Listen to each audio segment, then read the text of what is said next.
Hi hello Telangana రాష్ట్ర ప్రజలందరికీ నమస్తే, గుడ్ మార్నింగ్, శుభోదయం. ఈ రోజు మన సత్యమేవ జయతే తెలుగు దినపత్రికలోని మెయిన్ పేజెస్ అండ్ వార్తా విశేషాలు ఎట్లా ఉందో చూద్దాం. అవహేళన తప్ప కిషన్ రెడ్డి తెలంగాణకు చేసిందేమీ లేదు, రాష్ట్ర ప్రయోజనాల కోసమే నా హస్తిన ప్రయాణం.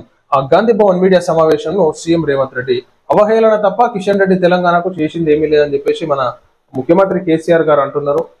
ప్రధాని మోడీ దక్షిణాది రాష్ట్రాలకు చిన్న చూపు చూస్తున్నారని సీఎం రేవంత్ తీవ్ర స్థాయిలో మండిపడ్డారు. శుక్రవారం గాంధీ భవన్ లో సీఎం రేవంత్ మీడియాతో మాట్లాడుతూ రాష్ట్రాలకు ఇవ్వాల్సిన నిధులను ఉద్దేశపూర్వకంగా అడ్డుకుంటున్నారని, రాజకీయ కోణంలో ప్రజా ప్రయోజనాలను అడ్డుకుంటున్నారని చెప్పేసి మన రేవంత్ రెడ్డి ముఖ్యమంత్రి గారు అంటున్నారు.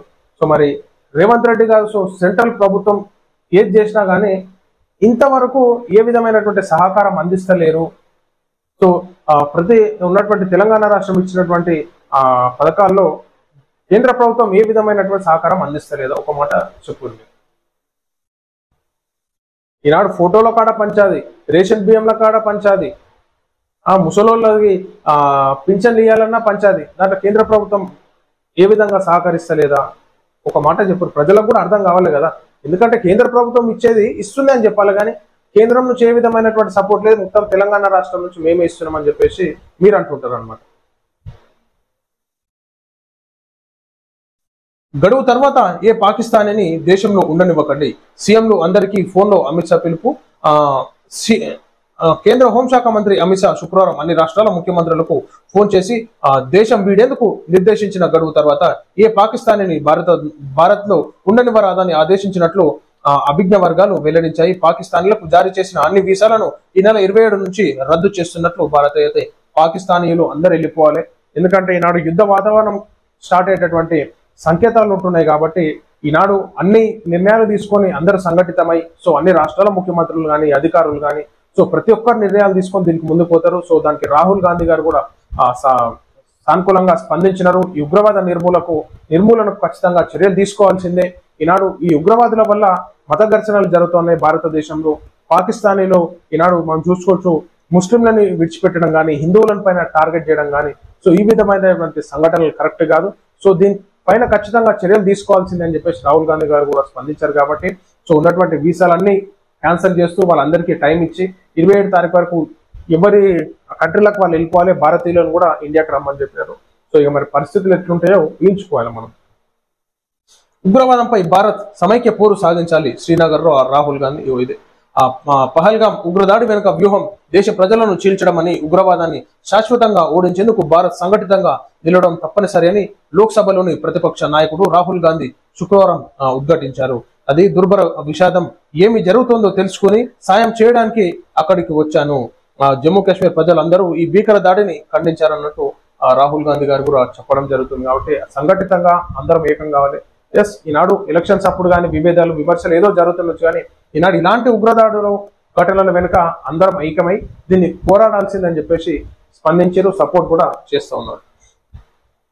మరణమా శరణమా, రగులుతోంది సరిహద్దు కమ్ముకున్న యుద్ధ మేఘాలు. పహల్గాంలో జరిగింది ముమ్మాటికి నరమేధమే, కానీ పాకిస్తాన్ దుస్సాహసాల జాబితాలో ఇది చివరిది కావాలి.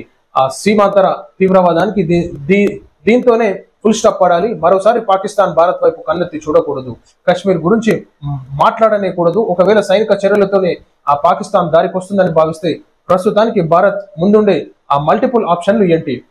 దొంగ దెబ్బ తీసింది వాడు, దగా పడ్డది, తీవ్రంగా గాయపడ్డది మనం, అమాయకుల ప్రాణాలు తీసుకెళ్లింది వాడు, కడుపు మండాల్సింది మనకు, నెత్తుటి రుచి మరిగి కన్ను మిన్ను గానక మళ్ళీ మళ్ళీ దుస్సాహసానికి తెగించింది వాడు. పోనీలే పక్కింటోడు కదా అని మానవతను చాటుకుంటూ వస్తున్నది మనం, అయినా సరే కావరం కరగలేదు వాడికి,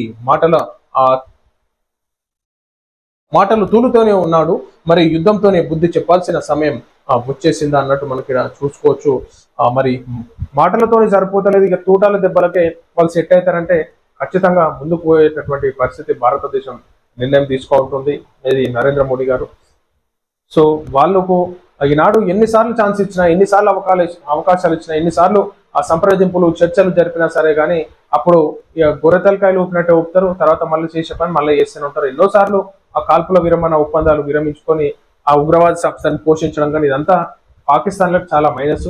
ఈనాడు పరిస్థితులు యుద్ధంగా స్టార్ట్ అయితే మాత్రం చాలా తీవ్రంగా ఉంటుంది, పాకిస్తానీలకి చాలా దెబ్బ పడేటటువంటి ఆస్కారం ఉంటుంది.